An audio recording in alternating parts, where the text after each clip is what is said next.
అక్షయ తృతీయ రోజున ఇంట్లో సిరి సంపదలు సుఖ సంతోషాలు అంటే అక్షయం అంటే తరిగిపోకుండా ఉండడానికి మన పెద్దలు శాస్త్ర నిపుణులు కొన్ని ప్రత్యేకమైన పరిహారాలు అయితే చూపించారనమాట, రెమెడీస్.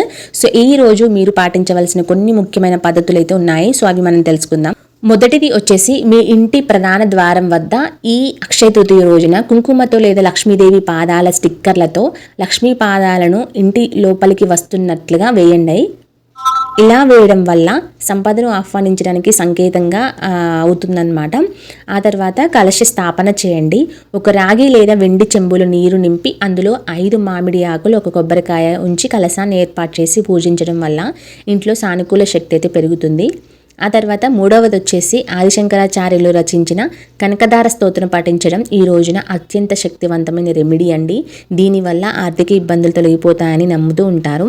ఆ తర్వాత దారిద్ర్య నిర్మూలనకు ఉప్పు పరిహారం చేయండి.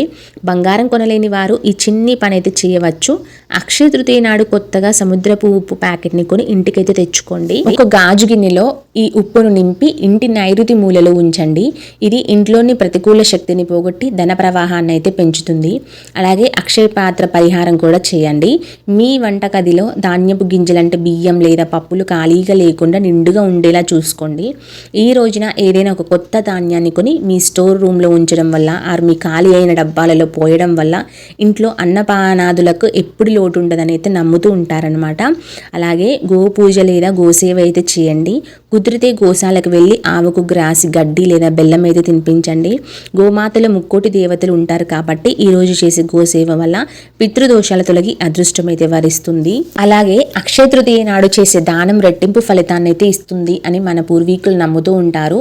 సో అందుకోసం జలదానం అయితే చేయండి. ఎండ ఎక్కువగా ఉంటే సమయం కాబట్టి బాటసారులకు చల్లని నీరు లేదా మజ్జిగ ఇవ్వడం, అలాగే పాదరక్షక దానం చేయాలి. అంటే చెప్పులు లేని వారికి పాదరక్షకులు దానం చేయడం వల్ల ఆరోగ్య సమస్యలు తొలగిపోతాయని చెప్తారనమాట. ముఖ్యమైన సూచనలు కొన్ని ఉన్నాయి. అవేంటంటే శుభ్రత అనమాట. ఈ అక్షయ తృతీయ రోజున ఇల్లు చాలా శుభ్రంగా ఉండాలి. ముఖ్యంగా సాయంత్రం వేళలో ఇల్లు చీకటిగా అస్సలే ఉంచకూడదు.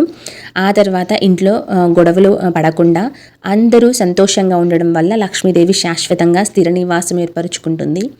అక్షయ తృతీయ అనే పదంలోనే దాని విశిష్టత దాగి ఉంది. దీనిని సంస్కృత పరంగా విడదీసి చూస్తే అక్షయ అనలో క్షయం అంటే తరిగిపోవడం లేదా నశించడం కదా. అక్షయ అంటే నశించనిది లేదా ఎప్పటికీ తరిగిపోనిది అనే అర్థం కదా. సో తృతీయ అంటే వైశాఖ మాసంలోని శుక్లపక్షం 3వ రోజు అంటే తదియ నాడు ఈ పర్వదినం వస్తుంది కాబట్టి దీనిని తృతీయ అంటారు. దీని వెనుక ఉన్న ముఖ్య ఉద్దేశం ఏమిటి అంటే ఈ రోజున మనం చేసే ఏ మంచి పని అయినా అది పూజ కావచ్చు, దానం కావచ్చు, లేదా కొత్త ప్రారంభం కావచ్చు, దానివల్ల కలిగే ఫలితం కూడా అనంతంగా ఎప్పటికీ తరిగిపోకుండా ఉంటుంది అని నమ్ముతూ ఉంటారు.